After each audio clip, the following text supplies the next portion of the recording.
Welcome everybody to the Chess Lab. So I'm playing a chess tournament at my local chess club, and I wanted to share with you the games. The time format is 50 minutes plus 20 seconds of increment each move. At move 40 there is no special increment, it's just, to the end, like that. So on round 1 I was playing with white pieces. We played 2 rounds so far. I think that today I'm just gonna show you round 1 because the game is quite interesting alone by itself. So I opened with e4, my opponent played c6, the Caro-Kann. I sometimes also play the Caro-Kann from the black side, so nothing new under the sun. However, here, of course, this is a club tournament, meaning I already played my opponent. And so I knew that after d4, d5 and f3, the fantasy, which is what I usually play, my opponent knew very well what to do, and I actually got in trouble in a blitz game out of the opening. So I wanted to avoid this, and I played d3, which is, is not necessarily the best move. As a matter of fact, is not good objectively, right? It kind of equalizes, but nothing more than that. But had I played d4, well, again, after d5, I either go into the fantasy, which is super sharp, and I haven't studied it because I had to study something else. I'm building the repertoire from the black side, so I didn't have time in these months to check the fantasy really. And okay, you may say you don't have to play the fantasy. Yes, I know, but then what do? Knight c3, knight d2, taking and playing bishop d3, or taking and playing c4, perhaps pushing, right? All of these moves require some knowledge, and to be honest, I felt like my opponent would have known better than me had I gone into that. So I played d3. The idea behind d3 is just to play chess, basically. My opponent plays d5, that's good. Knight to d2. Now here the main move is e5. My opponent told me after the game he knew that this was the move, but he didn't like certain positions resulting from this. So okay, he preferred to take, so he captured. I captured back with a pawn, so now my bishop is open, and I don't have to necessarily put it in fianchetto, which is what you usually do unless they capture. Now e5, and here knight g2 f3, I'm developing while attacking the pawn on e5. I'm looking at the game for the first time, by the way, right now with you. So I haven't looked at it prior. Bishop to g4 pins my knight, so I can't just capture this pawn because the queen hangs. I saw that. So I play bishop c4, and here I have a threat. The threat is to play bishop takes f7 check, and after the king takes, knight takes e5 is a fork, and is a check, so they can't just take my queen, they have to move the king, and then I can take the bishop back. So that's the threat. I'm not gonna put the moves on the board because I like you to use your brain. So bishop c4, knight d7. This is a move that is played also in the fantasy, and the idea is that now after bishop takes f7, king takes f7, the same idea, knight takes e5 check, doesn't work because black can take back while defending the bishop. So I will just lose basically like 2 pieces for nothing. So now I play h3. This is an idea that I borrowed from other lines that I'm studying from the black side, where basically sometimes white plays bishop g5, and h6 is always a useful move because after bishop to h4, you always have the possibility at the right moment to play g5. Same thing here, my opponent played bishop h5. Here I just castled, right? There is no need to rush. However, I always have the idea if I want to play g4 at the right moment. So that's why including h3 bishop h5, or conversely h6 bishop to h4, if you're playing from the black side, can be very useful. There are some lines where this is not good for some reasons, but usually I notice that that's not bad. So, okay, h3, bishop h5, I castled, and now my opponent played b5, which is a move that I was hoping my opponent didn't play, but he did.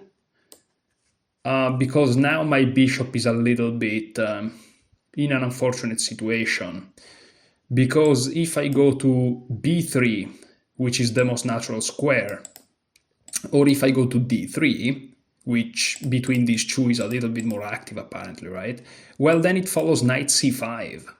Not necessarily even immediately, even though you can probably do it immediately. And then I just have some problems. He's gonna win my bishop pair, and but in general he's gonna win my light square bishop. You know, the light square bishop is quite a good piece here.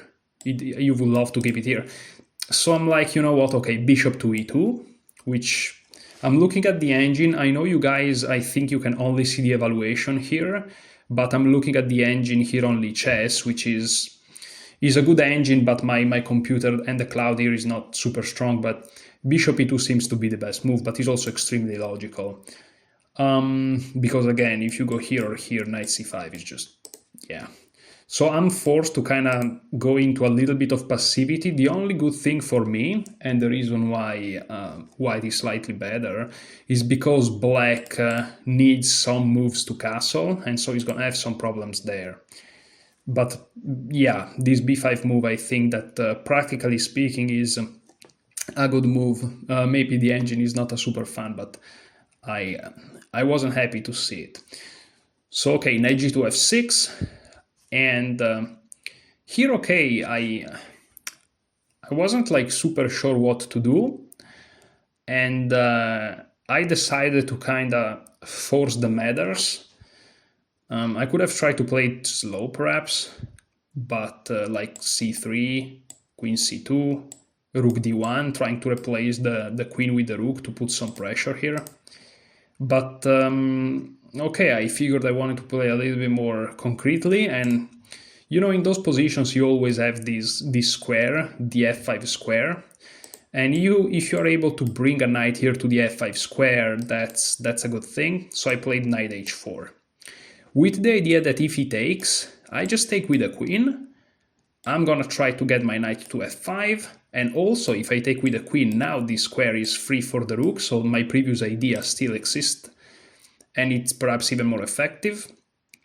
And again, I'm just looking at this square. Now, here my opponent played the best move, which is exactly bishop takes e2, so I'm gonna put it on the board. However, and now I'm gonna show you a variation. Again, in the game, the bishop was captured. Of course, you have to calculate what happens if knight takes e4. Knight takes e4 is not such a simple move to face, simply because this knight is now hanging and black just won a pawn, so you have to calculate. And what I calculated is that I simply take this bishop. That's the idea. And now I'm up a piece, so black has to do something, but whatever black does, that's not good. For example, queen takes h4, it seems like a good move because now material is equal. However, here the engine is even more precise and is suggesting moves like g3. But what I saw was knight takes e4. And basically here, if, well, queen takes h5 is not possible because the queen defends. And if queen takes e4, the move that I had to see before playing knight h4 from move 10 is bishop takes f7 check. And thanks to this move, this is now very, very good for white. He's probably winning for white. The engine is saying plus 1.9.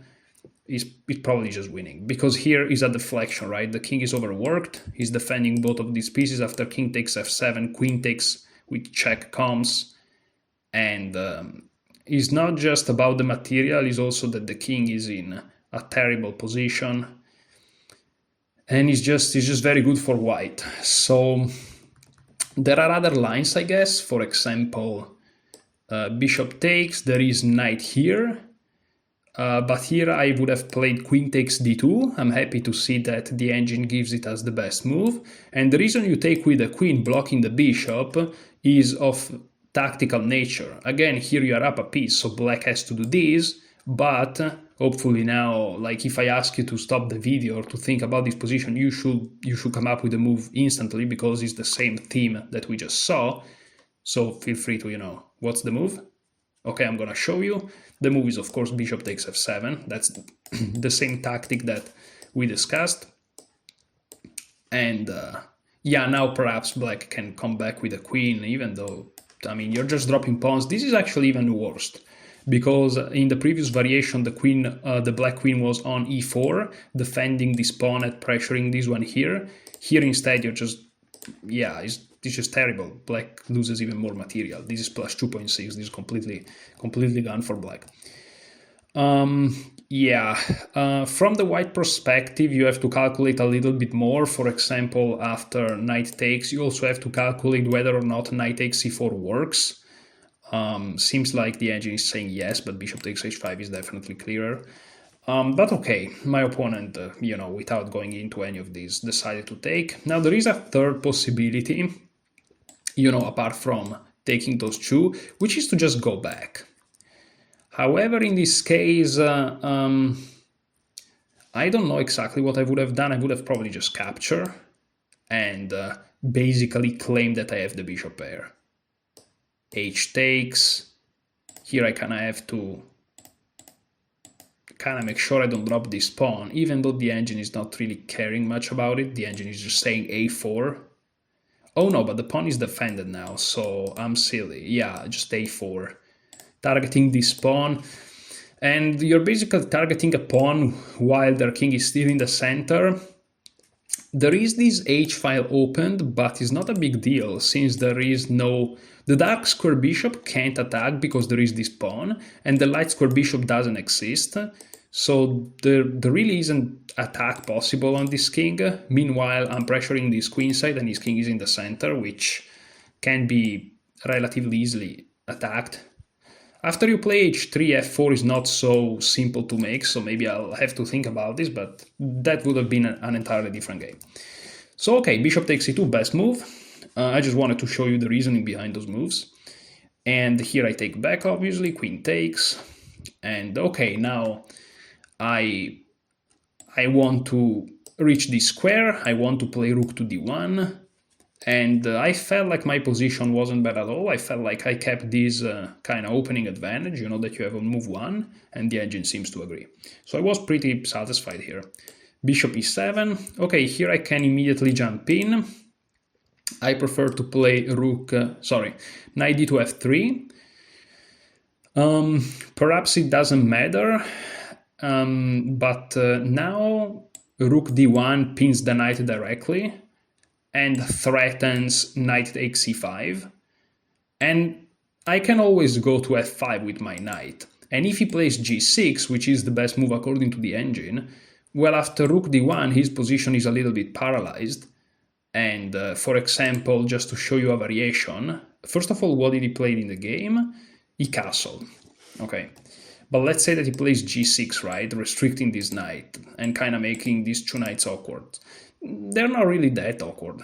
Let's say rook to d1, pinning and threatening, right? So queen c7, defending and unpinning. And now bishop to h6, exploiting the weakness of g6.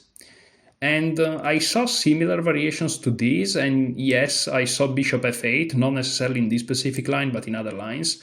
And I thought, yeah, that's probably equal. But my idea was to just apply some pressure, that was just the idea. And yeah, here you can take, and after you take, I mean, if they take with the king or the rook, they lose the right to castle, which is not even that big of a deal because the center is semi-closed.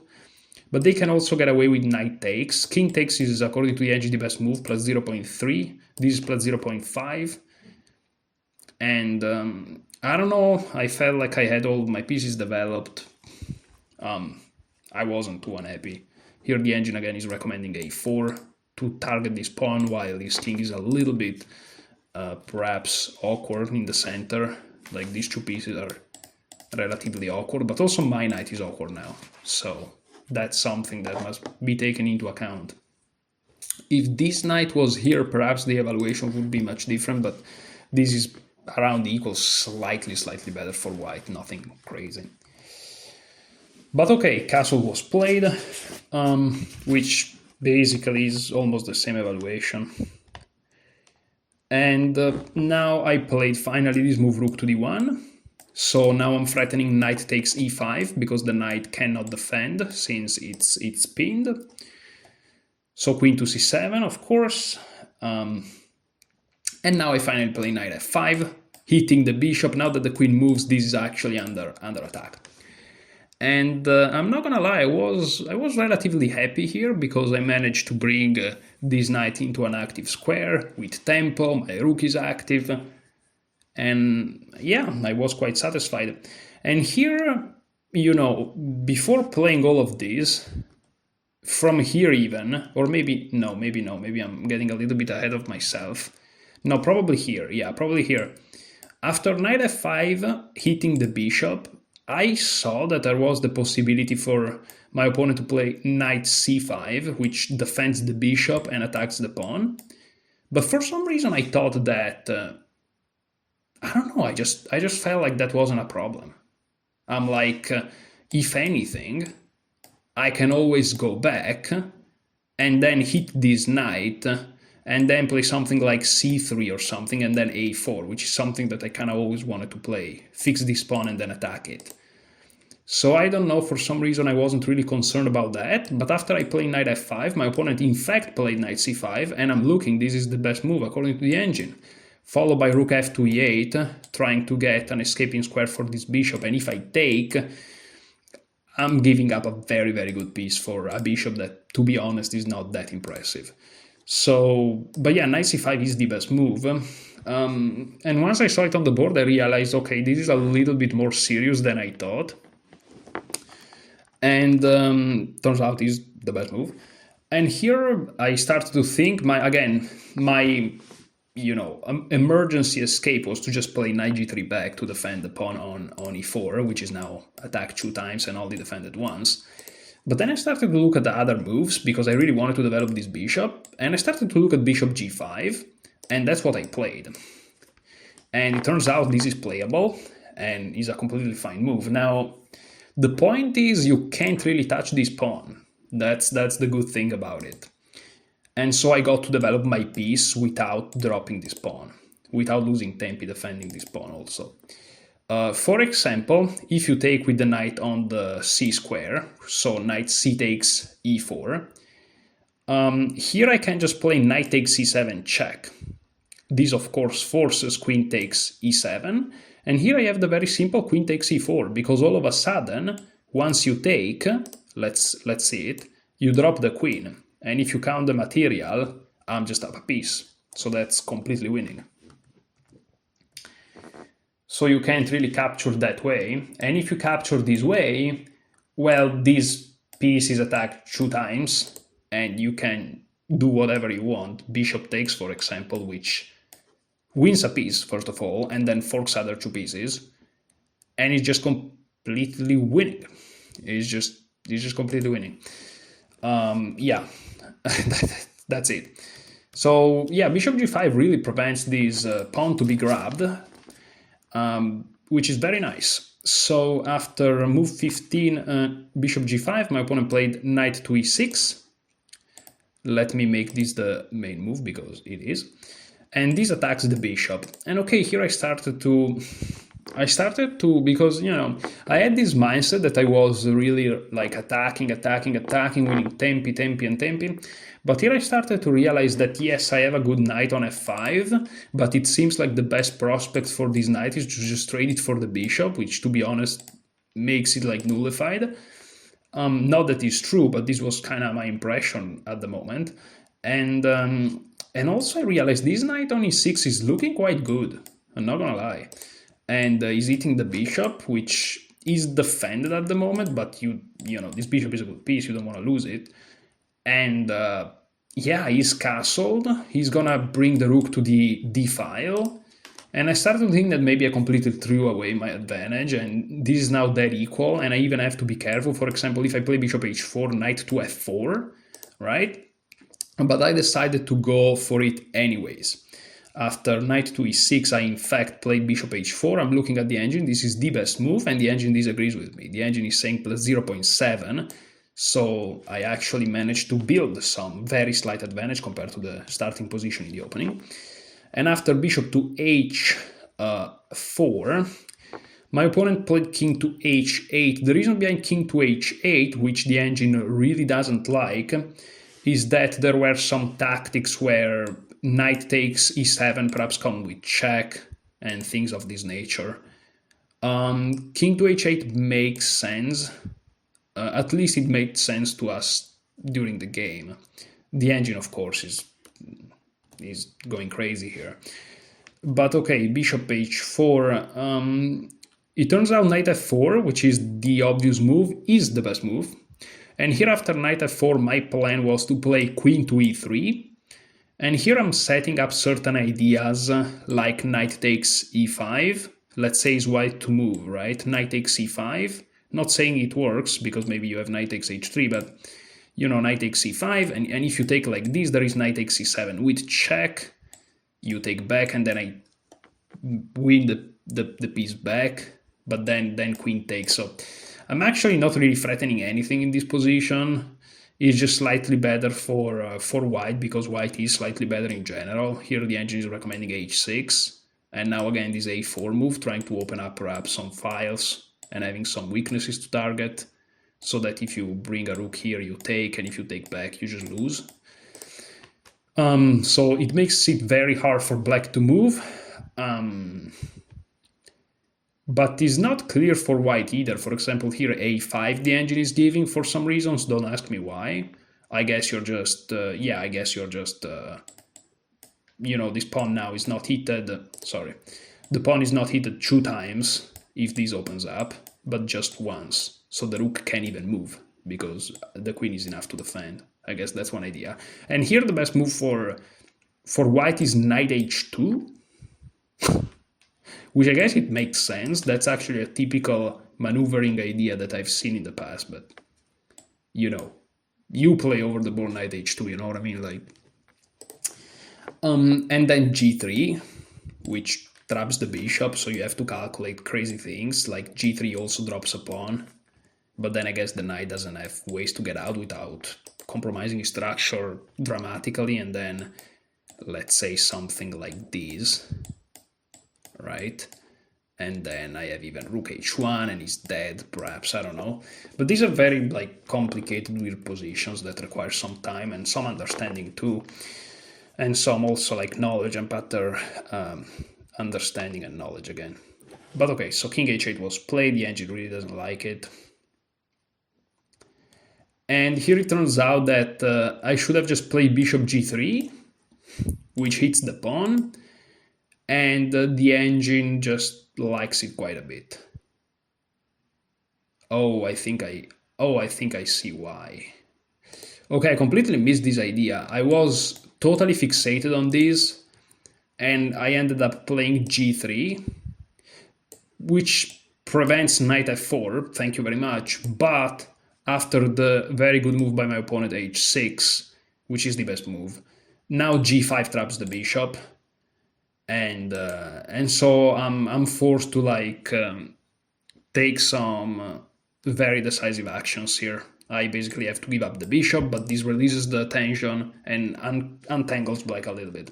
So what I should have done after bishop h8, I'm straight up looking at the engine here, is to play bishop g3, which attacks the pawn. I saw this, obviously, but for some unbelievable reason, I didn't like knight f4. And I didn't like the fact that I have to give up this bishop, and I literally stop here. For some reasons I stopped here, right? But if you look at this a little bit more carefully, you kind of start to see that after e5,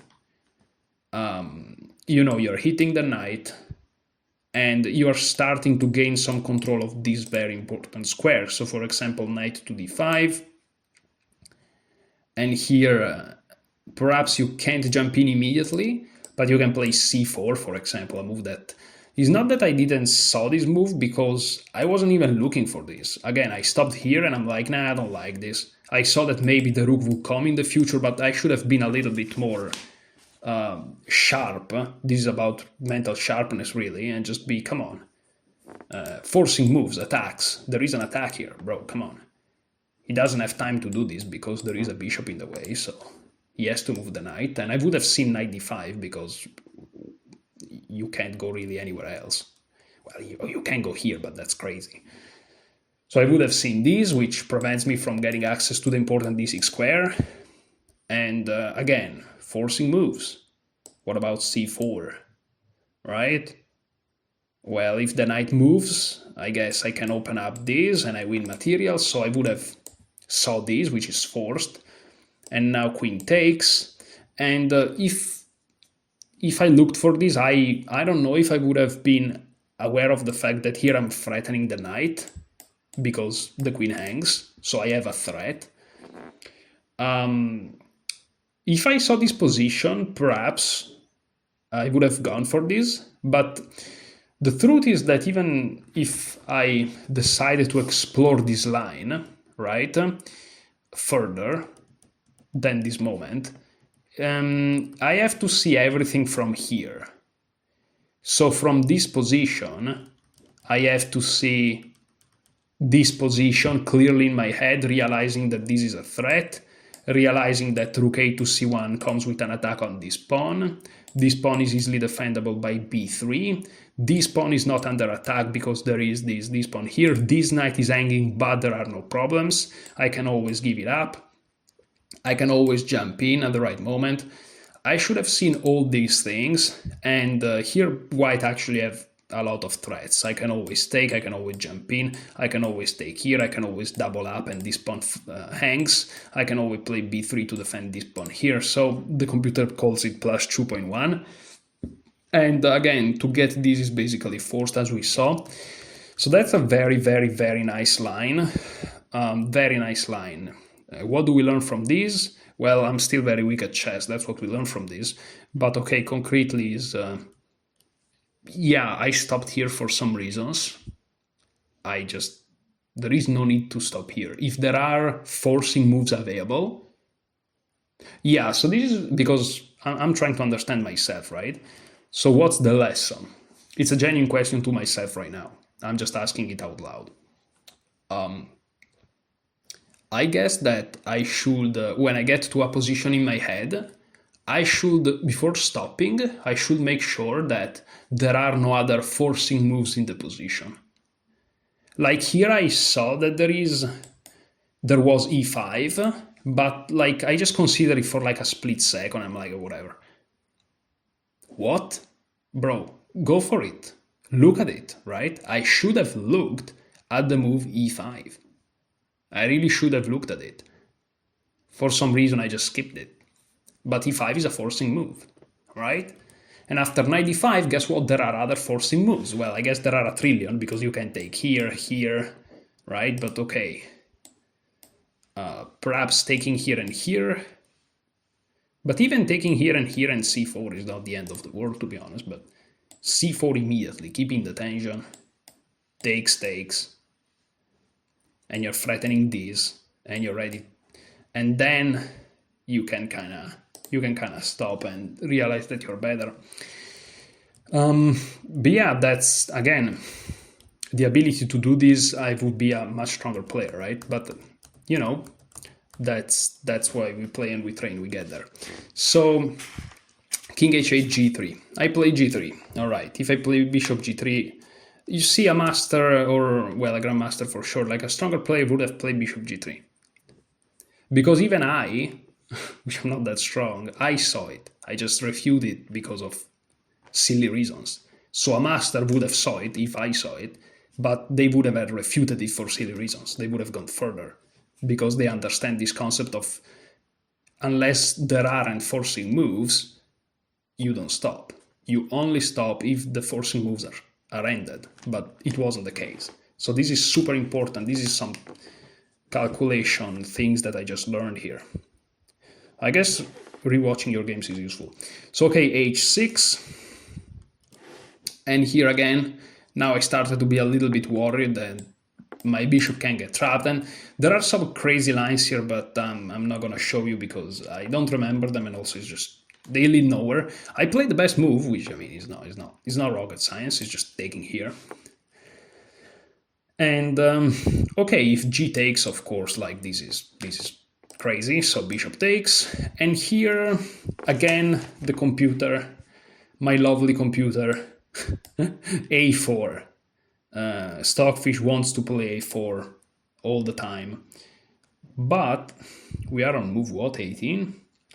Yes, I played queen e3, and the idea behind queen e3 is that I'm setting up knight takes, g takes, queen takes, the king has to move here, and then I take the bishop and I win a pawn.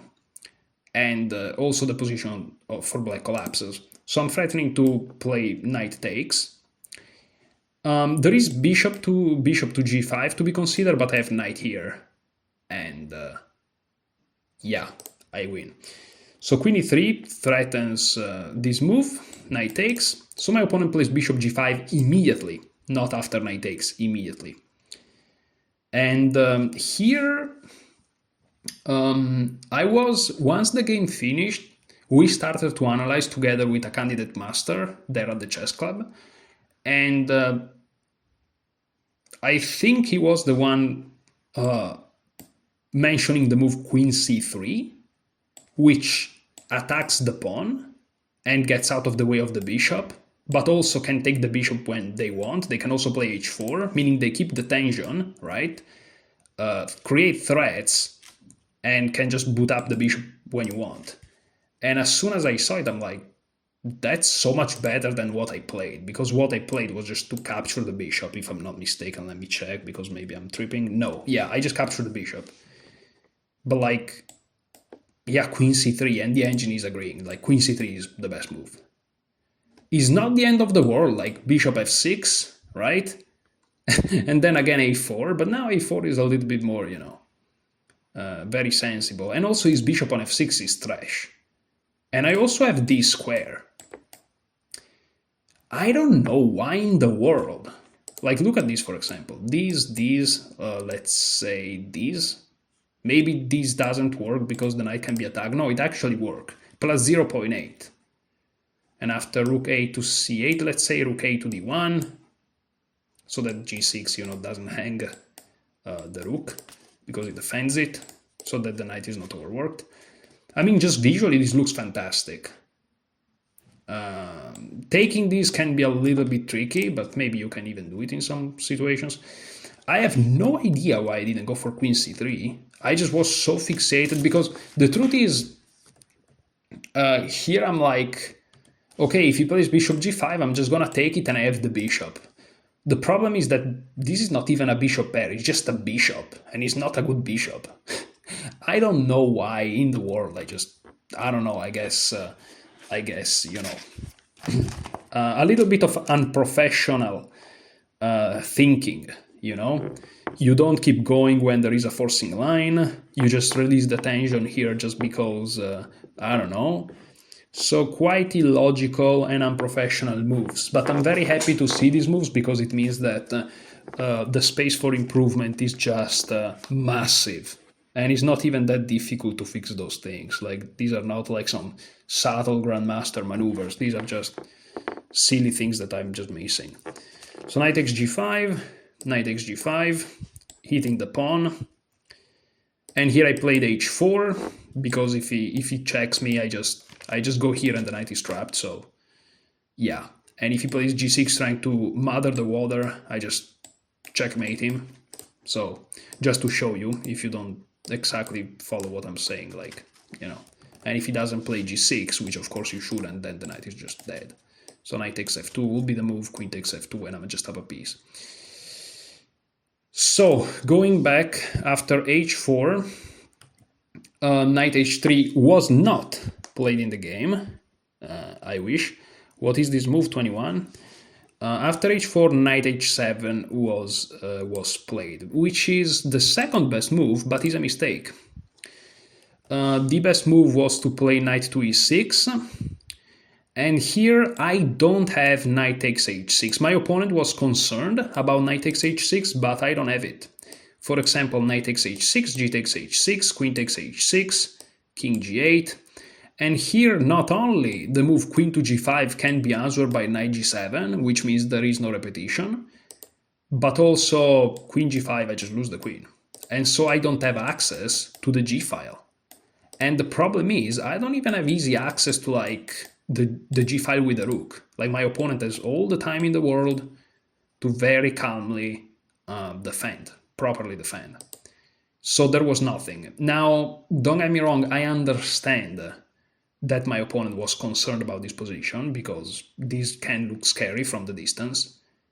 We are not computers, we are not like super grandmasters that do this for a living, so we are fallible to like pressure and tiredness and all that, so I totally understand it. And so I play knight h7. Okay. Where am I? Because I have the score sheet here in my hand and I'm trying to follow. So knight h7. Here I finally played some decently active move, queen c5. Okay, now, you know, I'm pressuring here, maybe I go here with the rook, attacking the pawn. And okay, according to the engine, a4 is the best move. I know that you're shocked that Stockfish is recommending a4 for the perhaps 12th time today.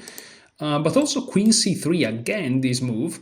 The reason why queen c3 I thought is inferior to queen c5, and I really thought this during the game, is because after queen c3, and let's say it's my turn again, and I play rook d6, there may be, in some cases, places where my opponent just plays g6, my knight has to go out, and then I just drop the rook. Instead, after queen c5 and rook d6, let's say that I have two moves in a row, after g6 I can just move the knight and my rook is defended. Now, the reason why these considerations are wrong is because this idea, after queen c3, rook d6, of playing g6 never works tactically.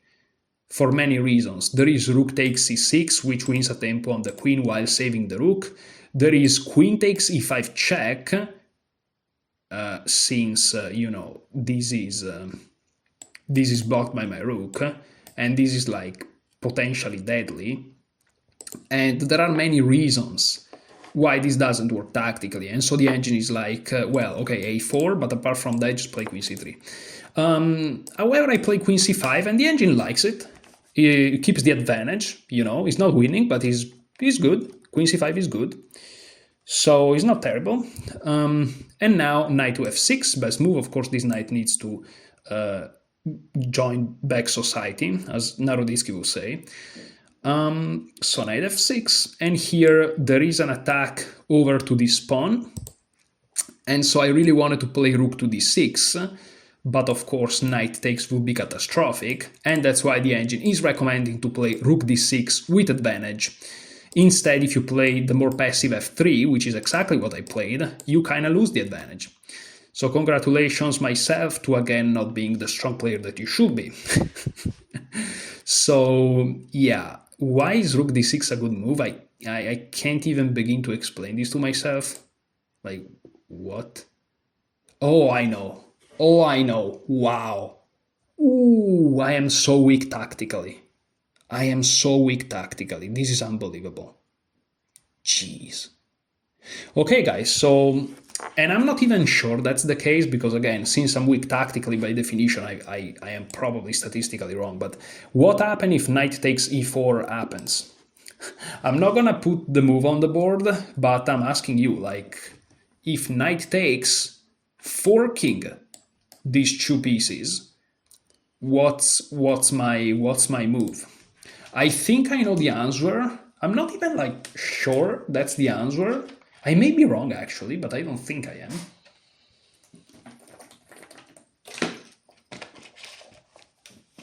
So okay, I just drank a little bit of water. So let's see if the engine is gonna say that I'm retarded or not. No, okay, for once I'm not.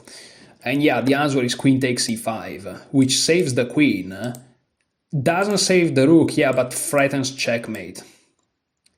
And trust me, that's good. And also attacks the knight, so the knight has to go back, but this also means that the rook is no longer under attack. And here I just have knight takes g7. And if he takes check, and he's probably mate in a few moves, and if he doesn't take, I'm gonna take the knight. And this is just over. Here the engine is recommending queen takes d6 because you have to do this. But now rook to e1, and you're just gonna collect pawns. You perhaps can even like lift here, right? And this is +4. By the way, this position exactly is not the easiest position in the world, but of course it's completely winning. Like, you just have to be a little bit careful, but this is chess, so of course you have to be a little bit careful.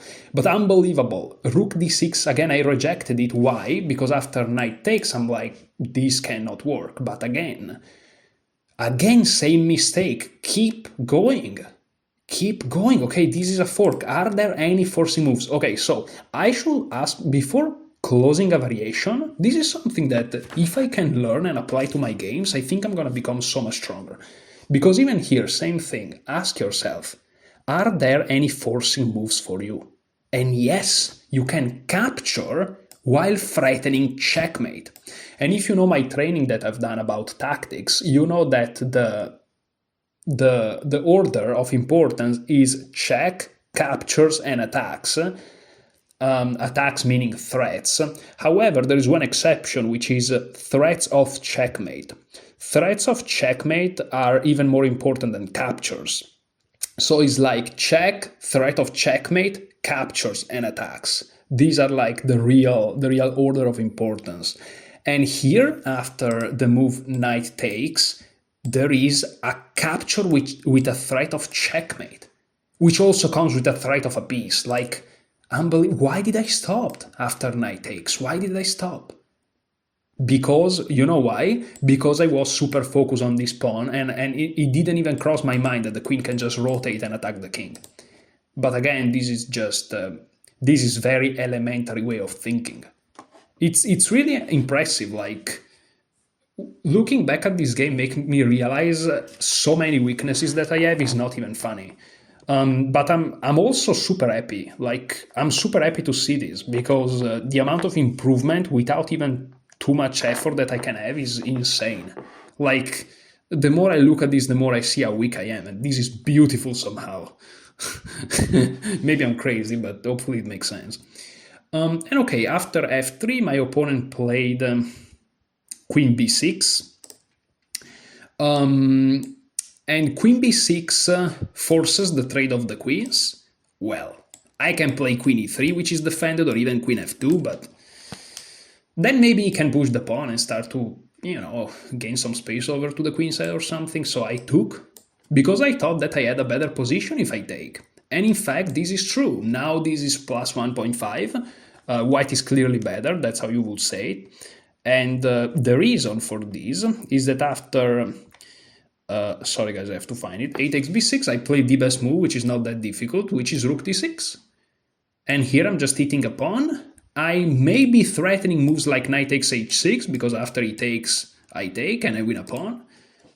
So yeah, it's not that simple, because after knight takes, he can always just take here, right?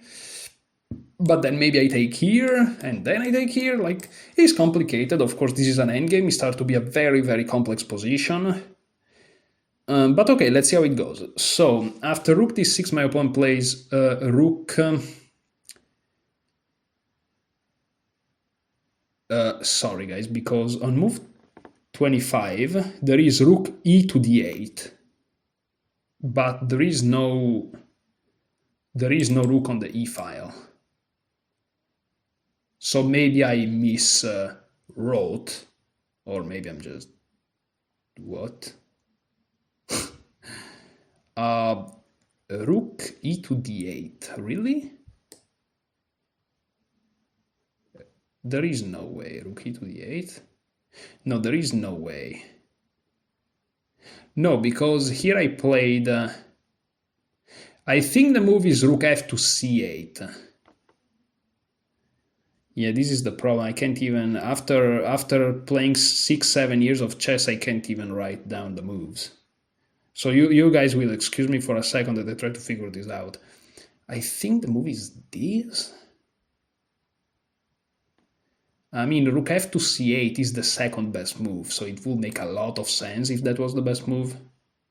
We are gonna go with rook f to c8, guys, okay? Are you guys on board with this? Because we're gonna go with rook f to c8, if you guys are okay with it.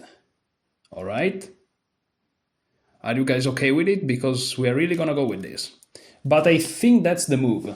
I'm gonna change the writing. Give me a second. Okay, so move 25, rook f to c8 for black. Rook.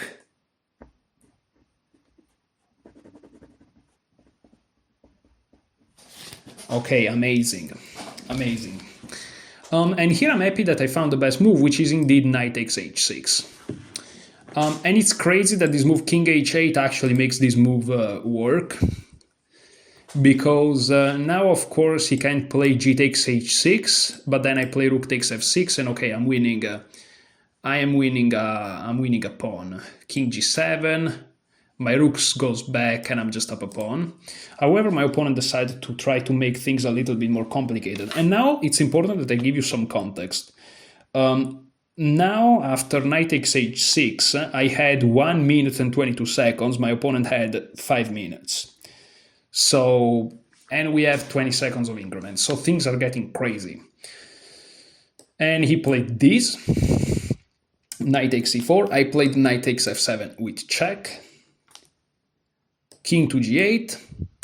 And now I was debating whether to play knight h6 check or taking. The engine prefers knight h6 plus 2.4, and f takes e4 is plus 1.9. So it's half a pawn difference.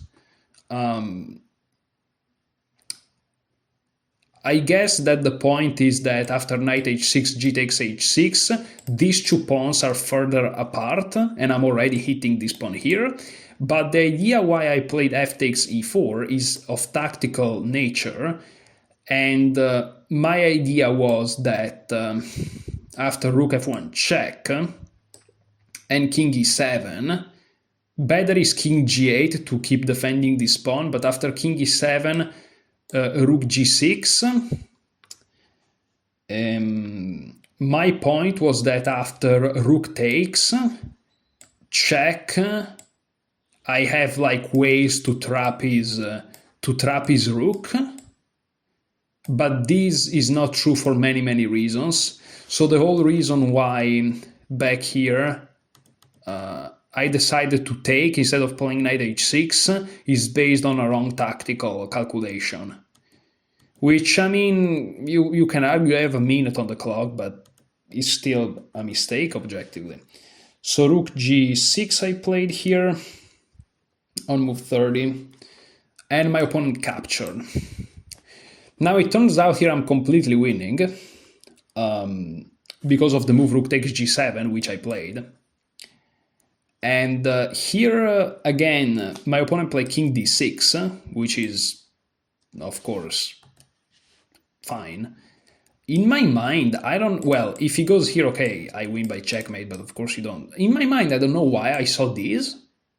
And here h5 wins, right? h5, h6 wins, but in my mind, for some reason, I saw that, these wins a rook. It doesn't, because again, from the beginning, my opponent can just move up and I don't have all these infiltrations. But even here, they can just play king e6. And if I take here, they take here. Now, because of other factors, the position is still winning, but my idea of winning the rook is completely irrational. So, yeah, and that's why I decided to open this file. I'm just lucky that the position is winning anyways. But that's not correct. So king d6, and here, yes, so here it's funny because the position is +4 if I play one move, and it's +2.8, basically +3, which is winning, of course, but it's required, more technique is required. And here I played h5 because I'm like, let's push.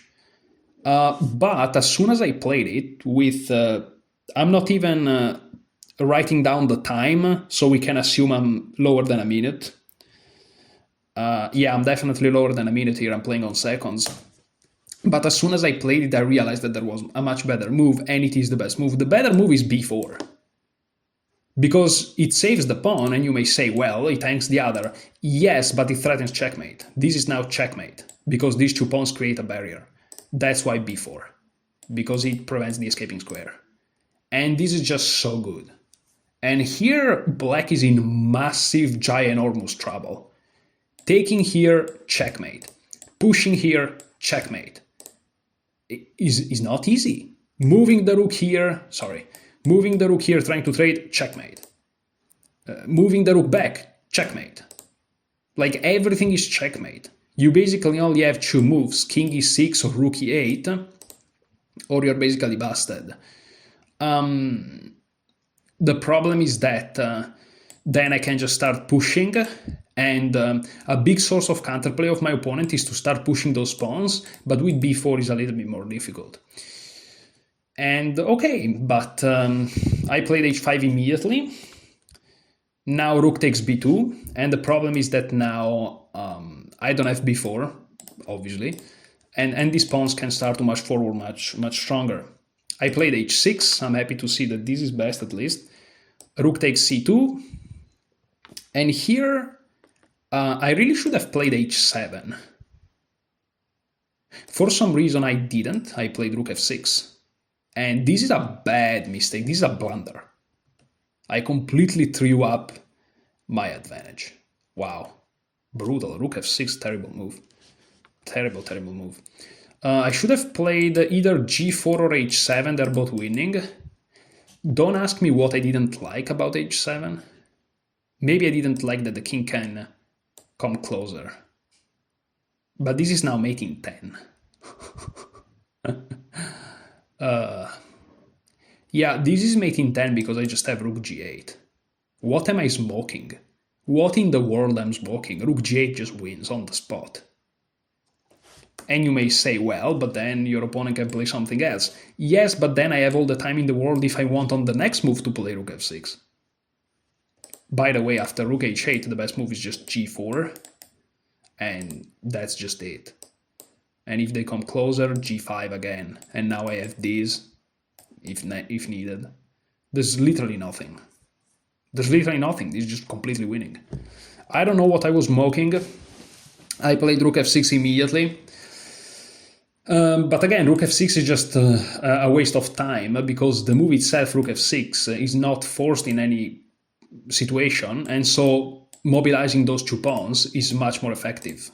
Because the idea is to have these two pawns here, move this rook, and then promote, right? So moving this rook here is a complete waste of time.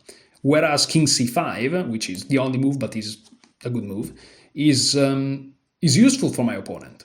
Because it brings the king a little bit closer to the center, creates counterplay, mobilizes these pawns. So rook f6, useless move. King c5, useful move. That's why this is a blunder and throw away the advantage. At least that's my understanding on the fly right now. But it kind of makes sense. Okay, so here I finally played h7, and now this is equal. And here, wait a second. Rook h7. What? I guess rook h8. Yes, rook h8. So here I'm writing, of course, crazy shenanigans. So move 35. This is rook h8, not rook h7. Okay. And here I played rook h6, which is a blunder. Great. My opponent told me, because yesterday we spoke a little bit. Yesterday was a week after the game, and he told me that there was a moment where he could have won because he checked with the engine. And I guess this was the moment. He told me that it was just one move and he missed it, and I think it is definitely this move here. So yeah, rook h6, and he was winning with b4, which is insane. Like, how is b4 winning is crazy, but it is. He told me I didn't trust myself to push this pawn. And I mean, if I was him, I would have probably never pushed this pawn. Because, like, it seems like you're just not in time. Oh, but I guess he is. Oh, I guess he is. Wow. b4. Wow. But again, we were low on time, both of us, so... Wow, that's crazy. So, okay, I played rook h6 with a very simple idea of going here. But yeah, that's just not good. So move 36, and now he played rook to d8, which threatened checkmate, but loses this opportunity to push the pawn. It was better to just push the pawn, and here if I continue with this idea, he can play b3, but he can also play rook takes h7, because then it's impossible to stop the promotion. But okay, let's say b3, this is the most direct. Take, b2, and he's not just threatening to promote, he's also threatening to promote with check, but not only that, he's threatening to promote with checkmate. That's insane. That's unbelievable. Wow. Yeah, here the engine is giving rook takes, here, here, and then taking here, but this comes with a fork. That's... jeez. What if I played this? b1 queen, I go here. Yeah, I mean, that's not easy at all, because, like, if I get this, I win. And but there are many ways to win. Queen b2 is good, but also queen b3, which threatens this. This is mate in 5. And yeah, let's say I go here trying to defend and push. Well, now queen e3. I go here, queen takes c4, and I lose. Because, well, I can't go here, so if I go here, there's checkmate. Well, I guess queen g2. Brutal stuff, not super easy, especially with few minutes on the clock. I don't know how much time my opponent had, but I guess it's very few minutes, if a minute at all at this point. So he played rook d8. Wow, that was... wow. That's crazy. So rook d8. Well, now I play rook f7 because I have to come back guarding this. But now he plays rook h8 because, well, I don't have rook g8 anymore because my rook is here and not here. I play rook c7 now, though, which threatens this pawn. And he plays rook to... no, he plays king to d4. Okay, that's a very good move because, I mean, if I take here, here, here, here, this simply probably leads to a draw. Because this gets taken and his king is active, so that's just a draw. But for some reason, I didn't took here because I thought that I was losing if I take. I'm not sure if this is true. Is this true?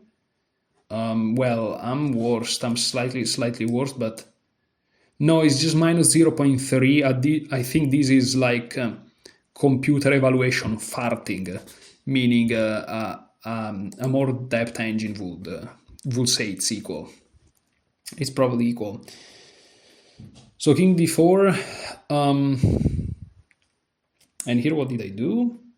Yeah, here I play rook g6. Rook g6 trying to go here, and again b4 is the best move. But he played rook a8, which is okay because it threatens checkmate. Rook a8, it threatens checkmate. Wait a second, because I'm gonna make this main line. This is the game. So rook g6. Here b4 was best. He's not winning this time because rook d6, king takes, rook takes, and this time I'm in time to stop the pawns. b3, for example, is the best according to the engine. And this is just equal at this point. He has 2 pawns, but is objectively equal. Of course, that's terrible for me, but that's objectively equal. But he played rook a8, which is also objectively equal. And here I played rook f7, so if he checks me, I just protect somehow. Rook f7. He played rook h8, though. He went back, but now this is a mistake. because now I get to play rook g8, and now this pawn is not here or here, you know. If the pawn was here, this, you know, is one move too short. Is one move too short. So rook g8 now is just good. He played rook takes h7 out of desperation. This is now the best, and I captured. Now let's still look what happened if b4, because that's not so. Rook takes b3. Yeah, I guess that now I'm just in time. If the pawn was here, I wouldn't be in time. Yeah, for one move, I'm just in time now. Does this work, for example? Maybe this doesn't even work. No, I mean, I can always go here. Yeah, rook f1. Rook f1, what am I thinking about? But I say I would have probably played this in the game, because at least now I have d square free. Let's say you push, right? So that, you know, the rook can't access this. Now rook f1. And now b2, but now I promote. And so even if he does that, I mean, I can do whatever. I'm sure there are checkmates and stuff. Which there are, mate in 11. So, okay, rook takes h7, rook takes h7, that's the game. Let me reopen the engine. Rook takes h7, rook takes h7, and here b4 only now, which is not bad. But here I played rook b8.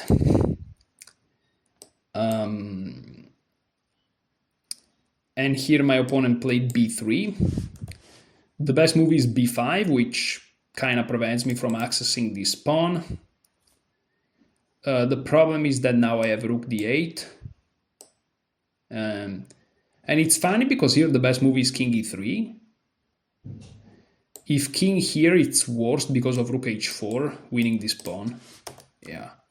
So he would have to play something like this or like this even. But now rook c7, and my two rooks are able to stop those pawns, basically. That's the bottom line. But okay, b3, and now rook takes b3, and now I'm winning. And now I'm winning because I'm able to stop this pawn. b2. Here, I didn't know whether to play this or this, right? But then I realized if I go here, he checks me, I have to move up, and then he promotes. So thankfully I realized that this is just cleaner. I mean, it's not cleaner, this is right, this is plain wrong. Let's see it. Yeah, check, king f2, b1 queen, rook takes, and that's just equal. Rook h6, going after the pawn, c5, rook c6. This is just equal. But thankfully I realized, no, rook h to b7 is good. Move 45. Rook c1 check, king g2, and now if he promotes, I just take 2 times and I win.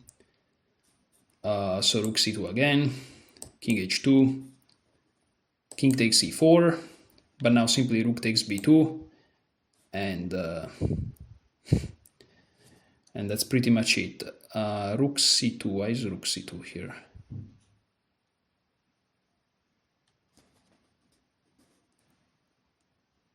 Rook c1, I guess.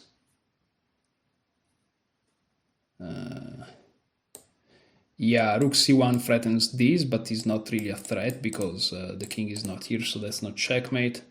I tried this. Wait a second, because on move I completely mistaken. Like, so king h3. This is king h3 on move 37.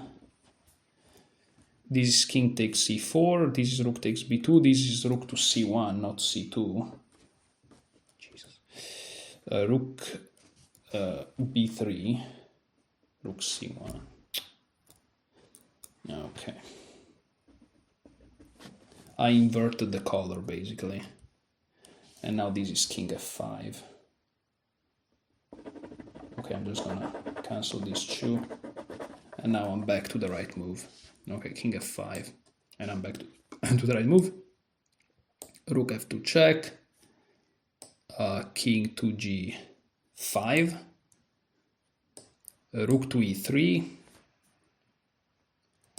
rook to c5, g4,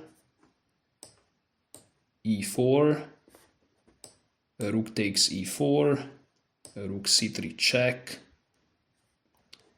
king to g2, threatening this, king h4, and now I played rook f5, which threatens checkmate, which is very nice.